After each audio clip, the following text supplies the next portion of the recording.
When I was a young attorney, I lived in Sutton Place on the east side of Manhattan. And every night I would take my dog, a Westie named Bucky, down East 58th Street for a walk. And on the way back, we'd pass a basement apartment that had a large picture window at street level. And at night, when the lights were on, we could see inside.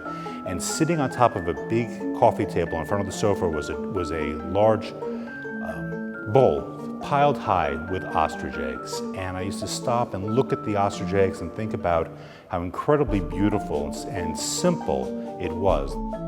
And every once in a while, I would think about them. And I said, wouldn't it be wonderful if I took these eggs and had some of my artist friends make a painting on the egg, taking the same object and seeing how they can each transform it differently.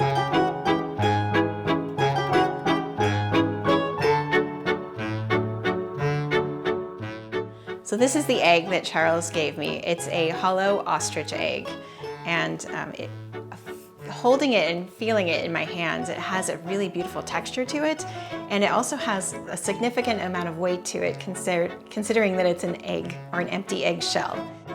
It actually feels to me almost like ceramic. So I just intuitively want to put my ceramics on this.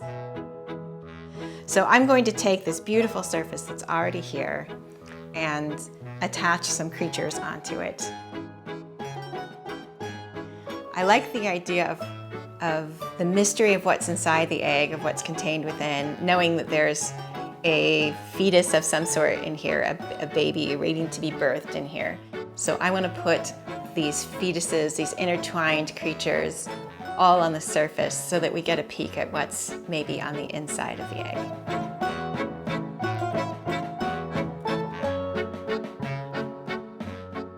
The title of the show is Art 360, Contemporary Art Hatching Across Ohio.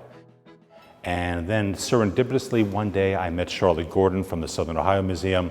And I immediately thought this would segue so well into Clarence Carter. Clarence Holbrook Carter was a painter who was born and raised here in Portsmouth.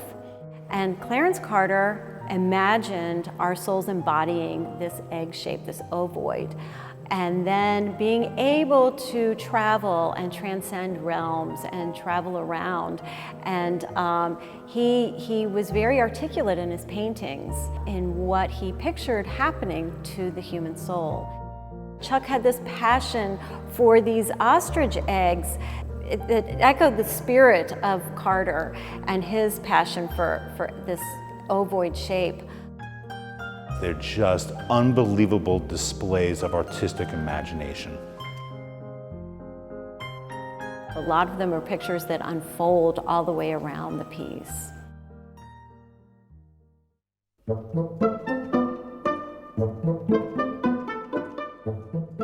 For me, ultimately, I was like, how am I going to approach this surface? It's so different for me. You know, obviously, I've never done a watercolor on a three-dimensional surface. There's no chance that this surface reacts the same way that like my paper does. And that's all I've painted on for the last 5 years is basically paper. And it absorbs a certain way and it dries a certain way. And so it's going to be really interesting to see how the layering works on, you know, like a gessoed ostrich egg. So that was kind of the fun part, was thinking like, how am I gonna make my work translate onto an egg? What scene am I gonna do? You know, typically I do a lot of like street scenes, urban scapes, and you know, cafe interiors and stuff like that. But how am I gonna like make that wrap? I like the concept of it being kind of wrapping all the way around. I didn't just want to make it like a curved scene and then just leave the back blank. I kind of wanted I wanted to use the whole surface. I'm so used to drawing power lines and stuff on a straight surface. I'm really interested in how I'm gonna follow the contour of the egg, and it's just a really cool project to kind of take on. I'm really curious how other people did it too. I really want to know how everyone was painting these things. I'm sure they had brilliant ways of doing it, and I've got mine stuck on a paintbrush.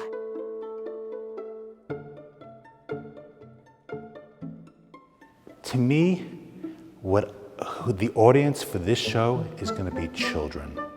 Here, every kid can relate to creating in their kitchen with mom and dad homemade Easter eggs and those brilliant colors and the fun of that experience. And now when the children come to see Art360, they're not going to appreciate that they're seeing fine artwork.